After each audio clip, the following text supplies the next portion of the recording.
Hey guys, welcome to the channel.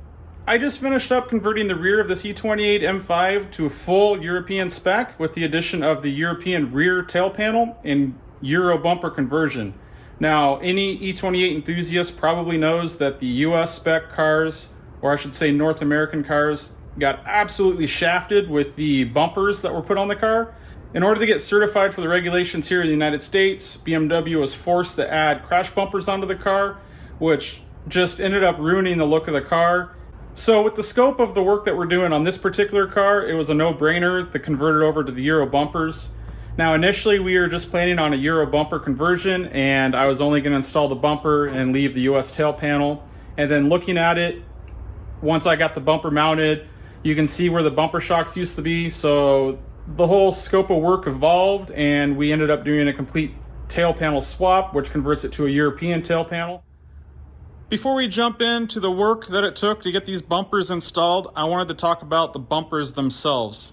Now, for the most part, these bumpers are getting harder to buy from BMW brand new, and I do think that there's certain parts that are no longer available. You can notice that I have a chrome set on here, and usually the bumpers on the M5s are body color, not chrome, and we are not going to run these as chrome bumpers, although they're in decent shape, and did this intentionally. The first set of bumpers I bought were supposedly refurbished and powder coated black, and when we got them shipped from overseas and in our hands, they are absolutely terrible.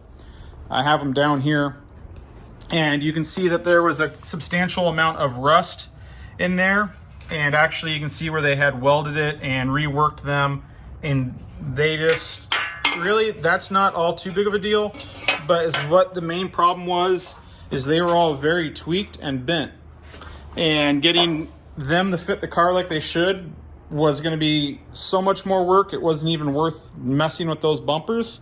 So we bought another set, and we specifically looked for a set of chrome bumpers because the chrome is so reflective on the bumper. In the photos before we purchased them, I knew that I was going to get a bumper that was straight, damage-free, and not bent.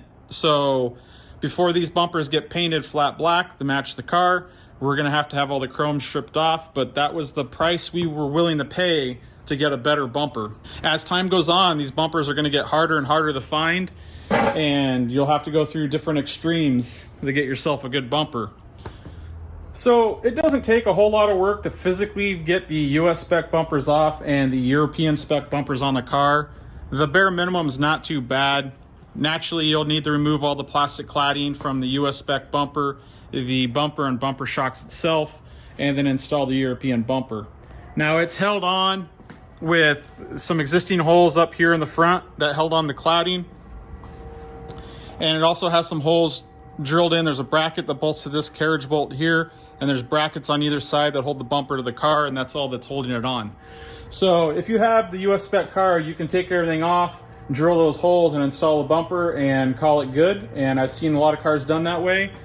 That's the least amount of work, but for the scope of work that we're doing on this car, it got a whole tail panel conversion. So really, I would say 98% of the work was in putting this tail panel on and making it look like it had always had this European bumper.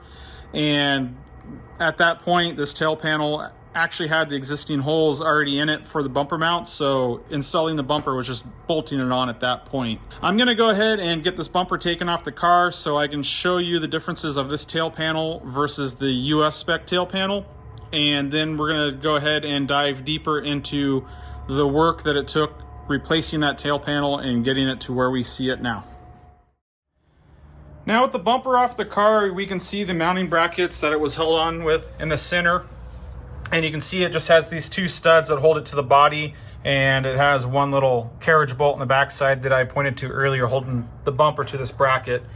This bumper is upside down right now, but you can see on this one I'll be reusing the factory brackets, but for the front bumper conversion, the mounts that I got for that came with aftermarket brackets here that just use one bolt, which is in the factory US car, so you can just bolt this in and then bolt this part of the bracket to the bumper. And I also have another set of factory ones that have just the provisions for one bolt. And honestly, I can't remember where I got these. I think they came with one of the kits of bumpers that I bought, but I won't be using either of these. I'll be using the other brackets that are already on these chrome bumpers, which I believe those are the brackets that came on that bumper. And the European tail panel has provisions for both of those bolt holes in them from the factory, and the US one only has provisions for the outer hole, not the inner. That's going to be my deciding factor in why I'm using those brackets. So let's talk tail panel. This is the bulk of the work here, and let's go through the differences of the European to the US tail panel. Now, really the biggest differences is there's no indentations here for where the bumper shocks would mount to the car. And on the US spec car, there's 3 bumper shocks, 2 on the outside, 1 on the center. And the other big difference to the European panel is this lip right here. This bottom lip, and it has the exhaust cutout right here that extends over. The US spec panel stops right here on this body line and doesn't have this lip. So that's purely cosmetic, and I wouldn't say that that's enough of a difference to really justify doing the bumper conversion. But in addition to getting rid of those extra spots where the bumper shocks were, that was the justifying cause. And also on this particular car, we had rust behind the panel. So I actually needed to get the panel removed in order to have access to fix the rust. And that was the main driving factor. And since I had the tail panel off, made the decision to go with the Euro panel, not the US panel. So since we initially planned on going back with the US panel, I have a brand new BMW one here. And you can see where the bumper shocks are, those mounts. And let me grab this panel and set it down. Like I mentioned earlier in the video, you can just bolt the bumper on and not go through the extra work of doing the tail panel. But as you can see here, I have the extra bumper sitting in position where it would sit on the car, and you can see up underneath how it exposes where the bumper shocks were. And you would need quite a bit of metal work to go ahead and get those replaced. So again, not a big thing. That's really a personal preference if you want to just put the Euro bumper on and leave that. I've seen guys weld those shut and fill them up. And one thing I've also seen is people will leave the US tail panel on and cut it right about here and cut the Euro panel off right there and just weld the bottom half on. Now, I chose not to do that, again, because I was fixing rust, but also I cut my panel right down here by the tail light, so I only have about 3 inches of area that I welded. Plus, it's not flat. It has a lot of shape to it, so that means there's not much warpage that I have to worry about through there. And then I cut it right down on the factory seam, so I only have about 12 inches of metal that I had to weld in this section. And then I went through and spot welded it to the factory supports on the back of the car. Now, I did it this way because if I went to cut it here and weld all the way across, it would have made it more difficult for my rust repair. Also, this is a very flat surface with not too much shape in it, and it's a lot easier to warp that when welding it versus welding in areas like this and here. One thing to note, the factory had a seam right here where the body panels rolled in, and it had a nice little seam that went all the way down, and you can tell that I've eliminated that. And that's because the replacement panel, this US one, is the same. It just abruptly ends right here, and it doesn't have the metal that rolls over. Like, you have the metal that rolls over right here, but it's just a sharp edge here. And I would have had to cut the other panel further in, so I could have spliced it over here and welded it and retained that.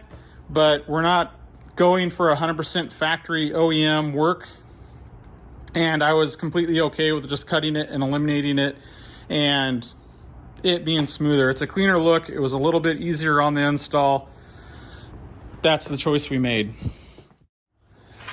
So let's talk about the rust and some of the problems that I had when I was doing this tail panel. And when I first removed the US bumper and the bumper shock, here on the driver's side, I had a substantial amount of rust that I saw on the mount for the bumper shock. And I knew that that needed to be addressed. even though we weren't going to be using the mounts for the bumper shock, that rust was just going to continue to grow and propagate through the car. So I needed to get that metal cut out. I knew just by looking at it that I was going to have this panel off and have access to the back to go ahead and replace that. So that's when we made the choice to go ahead and cut the rear tail panel out and replace it. Now, before I went and cut the tail panel out of the car, I did take some 3/4 inch box tubing, and I braced up the sides of the quarters and trunk so that way I can ensure that there'd be no movement since I was cutting so much out of the back of the car. Once I had the tail panel out, I slowly started cutting away the bad metal and kind of made a game plan of what I needed to replace. And luckily, most of those components were still available from BMW. And it was slide under here. I ended up replacing this entire crash structure here, which is where the bumper shock mounts. I was able to cut the spot welds out, grind them down, and then weld this in place and then re-seam seal it. One thing to note, before I installed these, I actually went through and epoxy primed them, painted them with some black paint that's body color, and then put them in. And then once this car comes back from paint, I'm actually going to go ahead and re-undercoat everything and seal it back up. And really went above and beyond, making sure that I took every measure I could to prevent any future rust. Now, there also was rust back here on the support panel, which this channel here is where the tail panel welds onto. And so on the lips and on the back side, there was some minor rust. It wasn't too bad. So I was able just to build my own patches and replace those on there and weld them in. Again, the same thing, primed everything, painted everything before installing the tail panel. And this rear bracket back here, those were all replaced with brand new parts. Again, addressing the rust. Now, one thing that I did do as well is before the tail panel went in, I didn't just leave it in the E-coat. I again scuffed the entire backside of the tail panel. I epoxy primed it, I painted it body color, and then I installed it on the car. And on the areas where I would be welding, I did go ahead and grind that paint off, put on weld through primer, and then welded it on. So I've done everything that I could really think of to prevent future rust. And once it comes back from paint, I'm also going to go ahead and spray in cavity wax, essentially, into all the frame rails, rocker panels, really every cavity I can on this car to preserve, to go ahead and protect the car and prevent any future rust or corrosion issues coming up. So let me go ahead and get the car lowered down, and there's some things inside the car that I want to show you on this tail panel. While I had this tail panel off doing the rust repair, I also took advantage and I was able to get much better access in to trim this rear support back here, so that way I could get to these two bolts that hold the bumper on. From the factory, this ran all the way forward and tapered down, and it was nearly impossible to get to these bolts. And it was even harder to cut this bracket and make it look factory, since you have so much stuff in the way that you have really no access. So with the tail panel off, I was able to get that cut out, and really with the intentions of having it look as OEM as possible, and not that I went in there and just cut a bunch of metal out. That's only on the right side. On the left side, there is nothing there, so we don't have to worry about that. And really, apart from everywhere I showed you where I cut and welded this tail panel on from the outside, it just has 3 small welds here on this bracket where the latch goes, around the bottom that I welded in. Other than that, those are the areas that were welded up, and you can see that I've already gone through and re-seam sealed everything and everywhere where I've welded it. So here we are on the left rear quarter panel, and the last thing that I wanted to cover on this conversion is there was a hole here that was for the side lights on the US bumpers where the wire harness went through, and somewhere on here, I don't remember where, there was a tab that stuck out that was spot welded on and the plastics were screwed into. So I ground down the spot welds on the tab and dressed the metal down so it's flush. And then I actually took some metal from the old tail panel I cut out, because it was the same thickness rather than having scrap metal, and butt welded in the hole for the wire harness that was there, then dressed the welds back down. And you can see that I've went and just sprayed some epoxy primer loosely on this area to cover up the bare metal. with the anticipation that this car, when it goes to get painted, it's all going to come back off. So that was just temporary to prevent any corrosion while it sits and waits to make it to the paint shop. So that pretty much covers the scope of work that I did getting this car converted to the European bumpers. And I also converted the front of the car as well, but there's some things that I did differently and made some changes to that, and also other points that I wanted to talk about, because I probably will do that differently if I ever do that on another car. So I'll make a separate video for the front bumper. So if you guys are interested in that, please keep an eye on the channel. That will be coming here very shortly.